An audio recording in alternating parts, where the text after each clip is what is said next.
French army has seized Algeria in its revolt against de Gaulle. More on that later.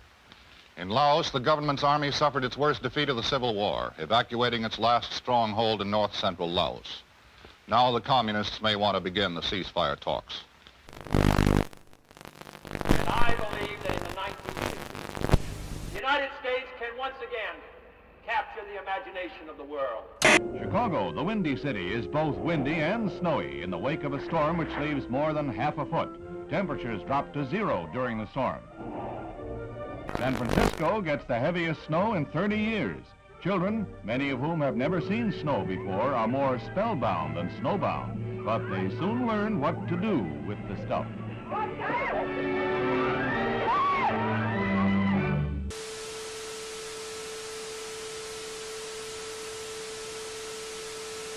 I, John Fitzgerald Kennedy, do solemnly swear that you will faithfully execute the office of President of the United States. that I will faithfully execute the office of President of the United States And will, to the best of your ability, and will, to the best of my ability, preserve, protect, and defend the Constitution of the United States. preserve, protect, and defend the Constitution of the United States. So help me God.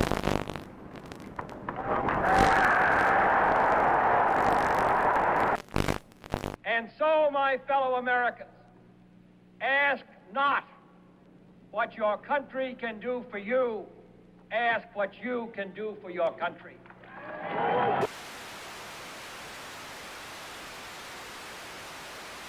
British Prime Minister Harold Macmillan arrives in Key West, Florida for a conference with the President on the explosive crisis in Laos.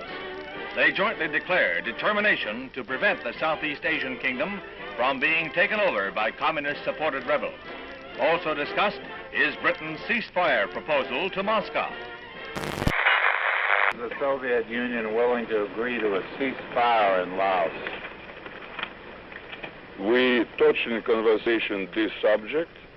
I have nothing to say publicly at this moment. The look for 61 will recall the Jazz Age, and where Paris leads, the rest of the fashion world is likely to follow. Here was a new symbol of communist ruthlessness. Overnight, East Berlin became a concentration camp, sealing in the inhabitants of that sector. Barbed wire and cement were the answers to the refugee problem. Khrushchev repeats his threat to sign a separate peace treaty with East Germany, which he claims, wrongly, and rights in Berlin. Served with an order by East German authorities that all U.S. personnel must show identification before entering that section of Berlin, American troops answer with the only language the Reds seem to understand, a show of arms. Castro marks the second anniversary of his revolution with the biggest military parade ever staged in Cuba, featuring tanks and other heavy weapons from Russia and Red Czechoslovakia. Shortly afterwards, Castro demanded the United States Embassy drastically reduce its staff to 11 persons. It was the last straw in his long campaign of provocation and harassment. I believe that this nation should commit itself to achieving the goal, before this decade is out, of landing a man on the moon and returning him safely to the Earth. No single space project in this period will be more impressive to mankind or more important for the long-range exploration of space, and none will be so difficult or expensive to accomplish. The assault has begun on the dictatorship of Fidel Castro. Cuban Army pilots opened the first phase of organized revolt with bombing raids on 3 military bases. In Havana, Acting Foreign Minister Olivares shows diplomats rockets fired from the Cuban raiders, which he claims have U.S. markings. These charges are totally false, and I deny them categorically. The United States has committed no aggression against Cuba, and no offensive has been launched from Florida or from any other part of the United States.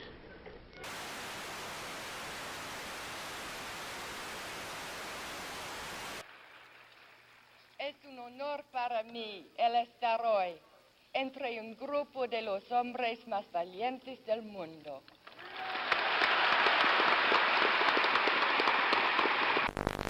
Castro gloated over his victory and told the world that Cuba was now a socialist nation and would hold no more elections.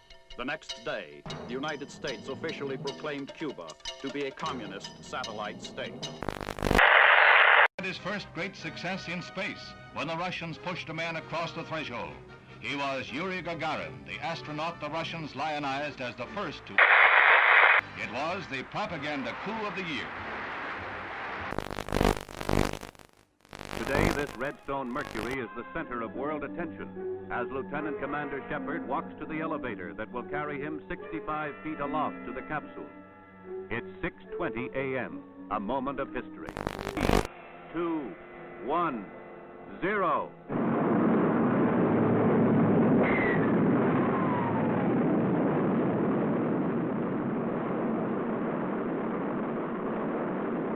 The rocket performs perfectly as it lifts the funnel-shaped capsule gracefully along.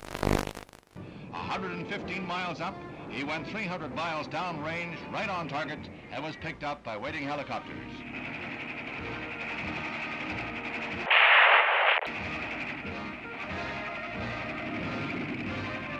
The triumph of Alan B. Shepard, U.S. space pioneer.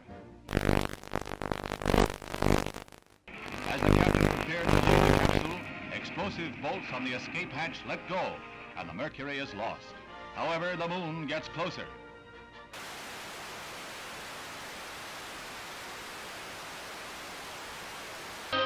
Albany, Georgia. A Negro fight against segregation is led by the Reverend Martin Luther King.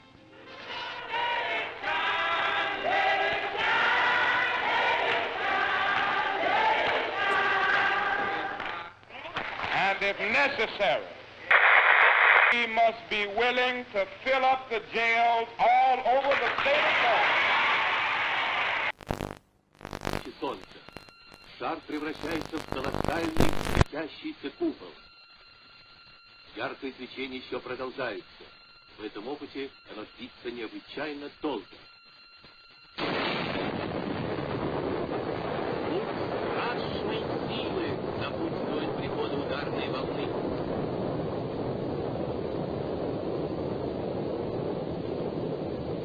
Just why the Soviet Union would wish to detonate a megaton explosion, something about which we can all speculate.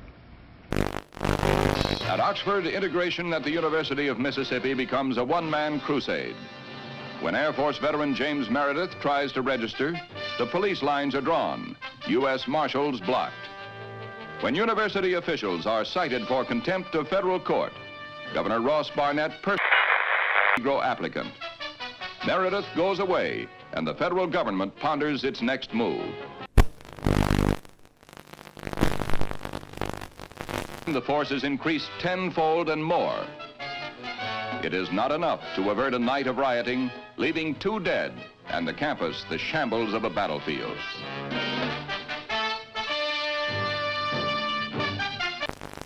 "75 students and other rioters are arrested. Among those seized, former Major General Edwin Walker, who is charged with insurrection. And James Meredith becomes a duly registered student at the University of Mississippi." Sir, there's been a great deal of turmoil and conflict. 2 people have been killed. Do you have any feelings of guilt? Have you given it any second thoughts?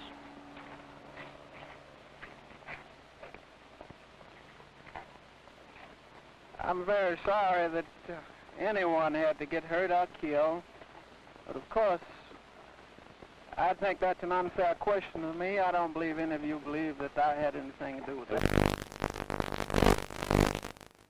President Kasavubu is given a Leopoldville on his return from a conference of Congolese leaders in Madagascar, at which it was agreed to convert the republic into a loose confederation.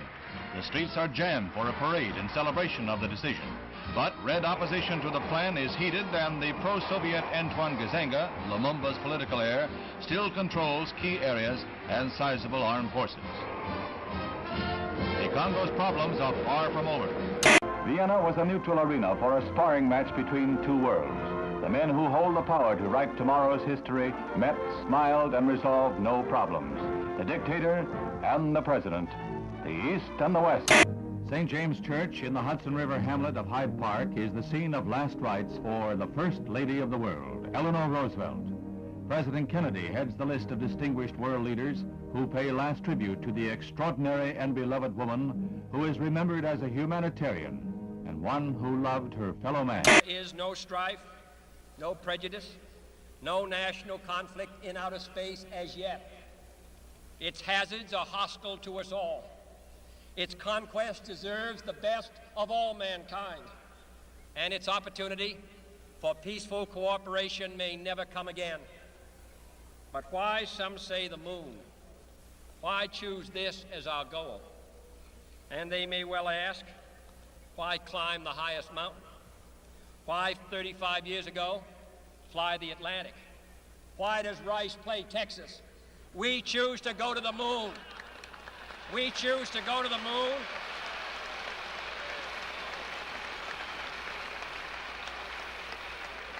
We choose to go to the moon in this decade and do the other things, not because they are easy, but because that goal will serve to organize and measure the best of our energies and skills, because that challenge is one that we're willing to accept, one we are unwilling to postpone, and one we intend to win, and the others too.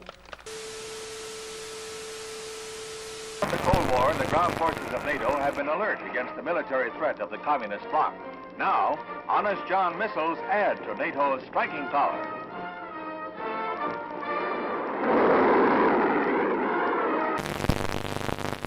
President Kennedy begins a tour of 4 space installations at Huntsville, Alabama, where he is greeted by Dr. Werner von Braun, space pioneer and director of this research and development center. The missiles on display are dwarfed by the mighty Saturn rocket. This booster is the first stage of the rocket that will put the 3-man Apollo capsule into a 2-week orbit of the Earth in 1964. Preliminary to a lunar shoot. Gemini, which was developed here, will allow 2 men to orbit the Earth for 2 weeks and will be used for experiments in outer space rendezvous and docking missions. This winds up the President's first-hand look at our space program and our progress in the race for space.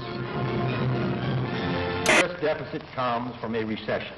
If we can take the proper action in the proper time, this can be the most important step we can take to prevent another recession. That is the right kind of a tax cut, both for your family budget and the national budget.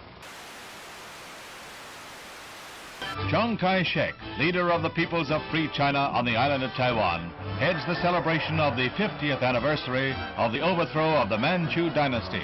11 million Chinese, strong with their dream of someday wresting their homeland from the communists, are marking the day that saw the end of 4,000 years of monarchy in China.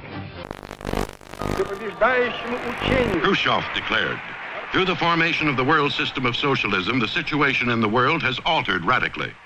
At present, it is not circles whom. On December 2nd, 1961, Castro reveals, I am a Marxist-Leninist and will be one until the day I die. Socialism is a word. There is no halfway between socialism and imperialism. This government, as promised, has maintained the closest surveillance of the Soviet military buildup on the island of Cuba. To halt this offensive buildup, a strict quarantine on all offensive military equipment under shipment to Cuba is being initiated. All ships of any kind bound for Cuba, from whatever nation or port, where they're found to contain cargoes of offensive weapons, be turned back. It shall be the policy of this nation to regard any nuclear missile launched from Cuba against any nation in the Western Hemisphere as an attack by the Soviet Union on the United States, requiring a full retaliatory response upon the Soviet Union. Communism's adventure in Cuba is a sophisticated one. Political, psychological, subversive, with paramilitary features. Can a democratic society, wherein the right to know and the value of knowing are basic, can a democratic society wage successful political, psychological, subversive warfare against communism? Leather is falling into step in the fall fashion parade. Finished in an explosion of rainbow colors, leather has been styled into smocks and sheath-top skirts like this eye-stopping pair. Just the thing for a day's outing at Sterling Forest Gardens in New York. In Trafalgar Square, 2,000 Londoners demonstrate against the United States blockade.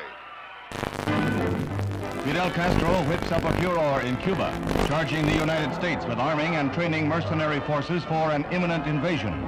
He calls out some 200,000 militiamen for training and guard duty at key points throughout Havana.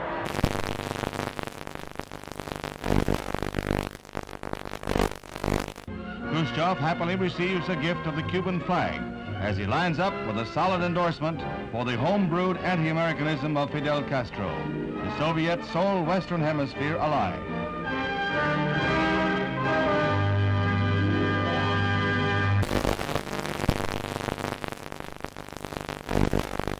As he arrives back in Washington, the president hears more bad news. China has just invaded India. Is this part of a two-pronged communist assault? Now the president must weigh all the factors one final time, then make his decision, knowing that whatever he does, he risks nuclear war.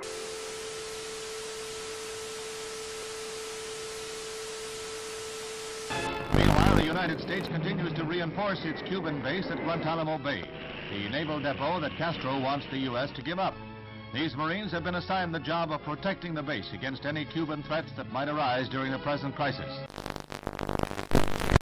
Mr. President, I am submitting today a resolution to the Security Council designed to find a way out of this calamitous situation. This resolution calls, as an interim measure under Article 40 of the Charter, for the immediate dismantling and withdrawal from Cuba of all missile and other offensive weapons. The inauguration of Abraham Lincoln as the 16th President of the United States is reenacted in the nation's capital 100 years after the event. There's a crowd larger than the original President this day, double the 10,000 of 1861.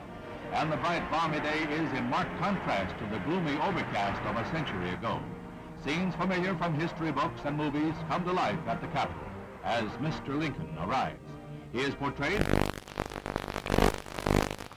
The following is the letter which has just been dispatched from the President to Chairman Khrushchev.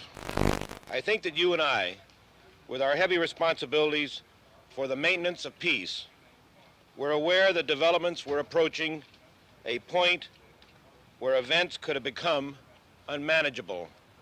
So I welcome this message and consider it an important contribution to peace. It urgently recommends that the United States and the Soviet Union confer promptly on measures to remove the existing threat to the security of the Western Hemisphere and the peace of the world, and to report thereon to the Security Council. Earlier today, Secretary of Defense Robert McNamara announced that yesterday's photographic surveillance of Cuba indicated that the bases were being dismantled.